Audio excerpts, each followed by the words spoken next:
Hello and welcome to one of the more sullen editions of Rock M Reacts. I'm Quentin Portuel. Under the Jurassic Park hat is Adeen Rao. We are live in Tuscaloosa, fresh off of Mizzou's worst loss since Kansas State in 2022. Alabama 34, Mizzou 0. Mizzou's first shutout loss since Georgia in 2019, and just the second shutout loss for Mizzou in the last decade. The other one being Georgia 5 years before. Adeen, it was close early on. Mizzou's defense was playing really well. And then Brady Cook exited the game with an upper body injury. Drew Pyne took his place just like he did when Brady Cook exited the game against Auburn last week. But this time around, he could not keep the ship above water. In fact, when Drew Pyne came in the game, it started sinking and it never reached the surface again. Adeen, I want to get your thoughts first on Drew Pyne, because if Brady Cook didn't return last week against Auburn, there's a very strong argument that the Tigers do not win that game. He got a majority of the playing time today, throws 3 interceptions. What do you make of his performance? Just not good enough. It's not even a performance that would beat. I would, right now I can't even say Vanderbilt because that's a really good football team right now. I'm gonna go ahead and say that's not a performance that would beat Mississippi State this year in the SEC. If he turned in a performance like that against a team like Mississippi State on the road in a few weeks, the Tigers could book themselves a loss for a game like that. It was not just like, oh, he didn't have the arm talent to prevail on these plays that he's making, or it's a result of him not having the talent to pull it off. It's bad decision making. It's throwing into double coverage. It's making throws that, these throws could only be made by some of the, best quarterbacks in the country, could turn, looks like that into good plays. These were, boneheaded decisions that came at the wrong time of the game for the Missouri defense. And it's, you mentioned the defense, it's kind of a disservice to the way the defense played, because the defense deserved better than the score line of the stat line that was on the scoreboard today. They played a pretty phenomenal game from my vantage point. Things may have looked bleak as they kept getting possession after possession in this Chills, and it's going to look bleak for pretty much any defense in the country if you keep going. You respond with either a 3 and out, maybe 1 first down, or a turnover. There's no defense in the country that can withstand that kind of constant flip over play,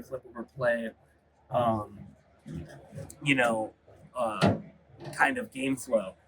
But as far as his performance, last week's performance is one of those things where you look at it and you think, well, does Drew Pyne envision himself getting in the game that early? Probably not, given the fact that Brady Cook took all the first team reps in practice that week, probably was looking at playing the whole game. This is a game coming in where Drew Pyne had a week of first-team reps in practice, because, need I remind you, Brady Cook was limited in practice this week with an entirely different injury than the one that he actually suffered in this game. I believe the one that he injured in this game was a hand injury, because he came out right after, and it was designated as an upper body injury, but he came out right after hitting his hand on the face mask of an Alabama player on a fall through of a throw. But he had first team reps in practice all week. He had an opportunity to go out there and play this game. Not good enough, but there's four games left in the season. And then on the other side, Adeen, as you talked about, the defense keeping Mizzou in the game early. Johnny Walker Jr. with a couple of huge third down sacks. Their third down defense was really excellent early on. But at a certain point, if the offense turns a certain level of anemic, it's ultimately going to become too much of a burden for the defense to bear, and that's exactly what happened late in the first half and going into the second half. There was too much of an onus on the defense to make plays because the offense wasn't getting the job done at even the semi-adequate. No, and if you look at it, Alabama was 1 for 8 on third down in this game. How many teams get to win by 34 going 1 for 8 on third down? How many teams get to win 34-0 going 1 for 8 on third down?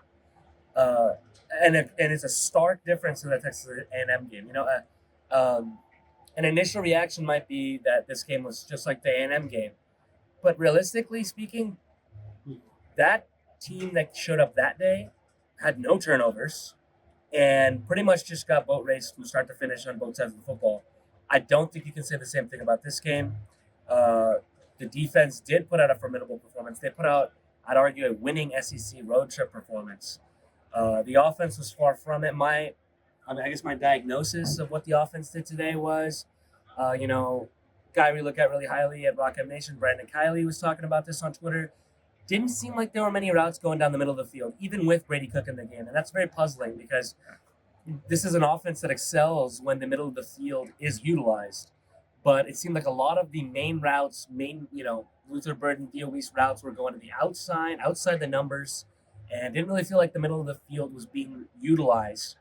And when you don't use the middle of the field and you basically limit yourself to outside the numbers, you're pretty much asking for 3 and out after 3 and out after 3 and out after 3 and out, and turning into a Luke Bauer punting expose. I don't really have much bad to say about the defense. So if we're looking to say something bad about the defense, it's not going to come from me. I doubt it's going to come from him. But the offense, just not much you can do there. You could maybe argue the protection could have been a lot better on some plays. But when you hear from the staff that they're going to come out with a vengeance, they're going to come out quick, and the second play of the game is a flea flicker sack, that's not exactly the vision for coming out and playing quick that you're expecting. But I'll turn it back to you. No, there's been a common theme. There have actually been a lot of common themes in Mizzou's 2 losses, both here in Alabama and at Texas A&M. One of them was a failure to set the tone early, at least offensively. And then once Brady Cook went out of the game, as Coach Drink said, it spiraled. And it was interesting because those following Mizzou, whether it's us in the media or people watching at home, had become so accustomed to clean quarterback play. Obviously, last season, Brady Cook had a streak of 366 consecutive passing attempts, I believe, dating back to 2022 as well, without an interception. Even this season, even with him being injured, even with the passing offense taking a step back or two, however you like to look at it, from 2023, Brady Cook was still doing a really good job of not putting the ball in harm's way. I believe his dangerous throw percentage per PFF was one of the lowest, if not the lowest in the country entering today. And Drew Pyne, yes, I understand, and this is similar to what Coach Drink said in the postgame press conference.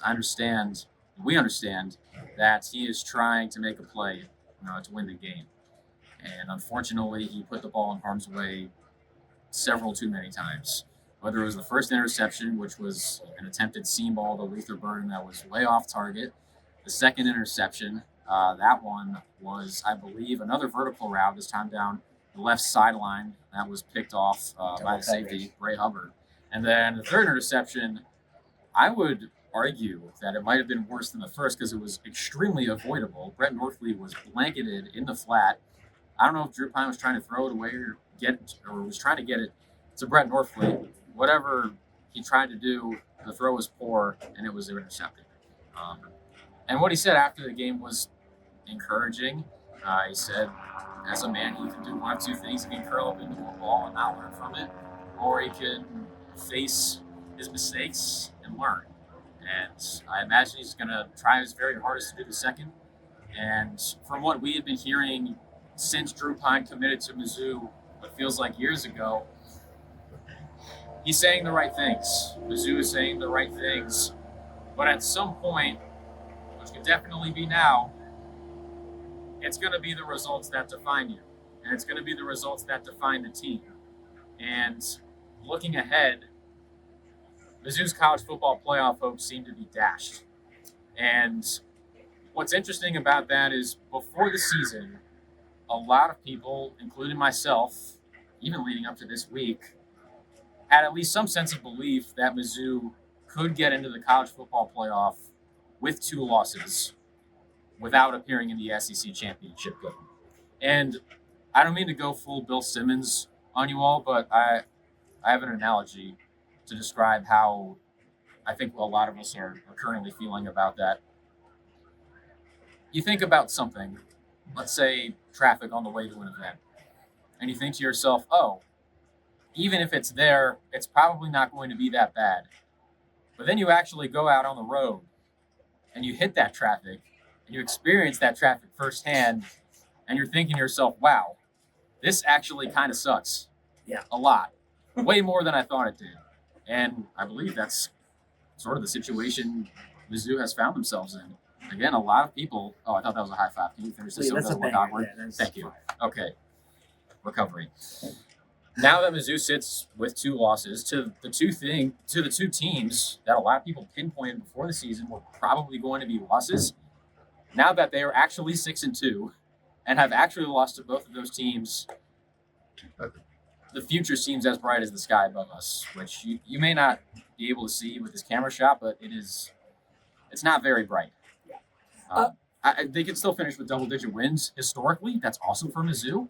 But in terms of making the college football playoff, I think those hopes perished here at Nick Saban Field at Bryant-Denny Stadium. You know what I'm going to add here is in a world where, and Missouri is the show me state, whereas I live here, by the way, not as in the football team that goes to the school that I attend. We got it. It's the show me state. Mm-hmm. And to that, I tell you, the college football world has been mostly looking for Missouri to show them on 2 stages, okay?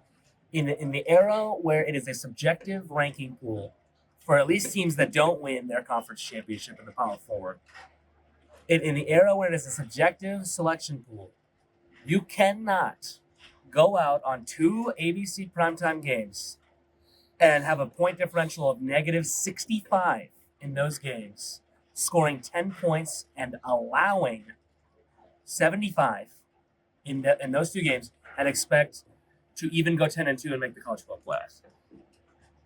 There are a lot of people out there in the country that where these are the 2 games that me Quentin might have had, circled as our road trips to go to for our season, exciting ones. But they circle those games. Okay, this is a game where I'm going to evaluate what kind of football team Missouri is. How can they handle a big game? Last season, there were games like LSU. There were games like Georgia, where they had the exact same rhetoric going into those games. Missouri lost both those games, just like they did this year against Alabama and Texas A&M. They may have lost those 2 games, but the LSU game went down to the wire. The Georgia game went down to the wire. Go ahead. Cannot say the same thing about these 2 games in the slightest. And unfortunately, in this world of college football, this isn't the NFL. Style points matter. They just flat out do. Yeah, as Adeen just said, Mizzou's 2 losses last year, they looked pretty good against teams that ended up finishing in the top 15. And even then, in a hypothetical expanded 12-team playoff, they still would have been one of the last at-large teams. Right. They would have still been pretty close to the bubble. And now as we sit here with Mizzou at 2 losses, it feels extremely far from that. And so the rest of the season is just going to be about continuing what they have been doing. Again, a 10-2 regular season is still very, very good. In a Mizzou historical context, 10-win seasons have been historically pretty hard to come by in Columbia. But this definitely has a similar vibe to 2008.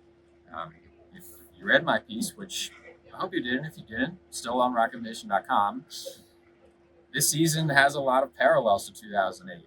Mizzou's trying to follow up a historically awesome season before. And in big-time games against big-time opponents, they fall short. And even though in 2008, losses to Oklahoma State and Texas, and eventually KU, were blemishes, they still ended up finishing 10-3, including a bowl game victory over Northwestern. And if you ask Mizzou people if that season was considered a success, I'd like to think you get a mixed bag, because 10-3 is nothing to scoff at. At the same time, you entered the season as in 2008's case, a top 16, and you worked your way up to 3. And so in that context, no, that is not a successful season. I think you can say similar about this time around. I remember somebody on Rock M Plus proposed the question: if Mizzou goes 10-3 with a Citrus Bowl victory over Iowa, is that a successful season? And before this, and they could very well end up there. Before the season, before it actually happened, and we actually experienced Mizzou losses, people were like, yeah, there were some people that were like, yeah, 10-3 would be a pretty good season. But now that we're actually here, I find it hard to believe that many people would say 10-3 is going to be held in the same regard as it was before. I feel like the moral of the story here is, Quentin, we as reporters and Missouri fans as a whole do a very good job of looking ahead. And looking ahead at things like, even right now, staring at the face of a scoreboard that reads 34-0, we're thinking about, what would a 10-3 season look like? What would a 10-2 season look like? What would a 11-2 season with the Citrus Bowl win look like? But the reality of it all is football teams tend to take a lot of teams in college football, and pretty much everyone looks like weeks with a 1-0 mentality. And I think fan bases across the country need to start doing the same, because games like this, wake-up calls like this, tend to happen when you look forward at the grand scheme of things too early, before the grand scheme of things has actually occurred. Week by week. There's a bye week coming up. There's an Oklahoma game coming up to that. That's a game where there's plenty of opportunity for a response. And, something in common with these two losses before I sign off here, obviously with Q, is something in common is, if you look at talent, right? Talent defined by stars or whatever measurable you want to look at. These two teams that boat race was around the field, as far as that kind of talent goes, they dominate in those fronts. Texas A&M, very highly touted recruiting school. Alabama, very highly touted recruiting school. So Oklahoma is a school that has the exact same description that fits them. So it's going to be it's an interesting challenge ahead of them. They have lots of physical talent on both sides of the football. So defining that team by its record, I think, would be unwise. But this team also has a lot to prove on the road. This game moved Drinkwitz to actually 7-14 on the road in his tenure at Missouri. So maybe some conversations to be had there, because in the SEC, winning games on the road is really what separates good teams from bad teams, great teams from good teams. So that's really all I got to say. And Well, once again, final score: Alabama 34, Missouri 0. Just the third shutout in the last 10 years for the Tigers, both the previous two coming against the Georgia Bulldogs. Mizzou now 6-2. Its college football playoff hopes likely left here in Tuscaloosa. And the ceiling for this team right now is still a double-digit win season, but the potential for something beyond the bowl game in Florida, Texas, or Tennessee has become a lot more grim. Once again, I'm Quentin and Adeen. That's Dean Rao, signing off here from Tuscaloosa, Alabama. Have a great rest of your weekend. Thank you, everyone, for tuning in to Rock M Radio, a proud partner of Fans First Sports Network. Rock M Radio is the official podcast network of Rock M Plus, a new and exciting subscription service provided by me and the other voices of Rock M Radio. Please take a few moments to head over to rockm.plus and sign up for an account today.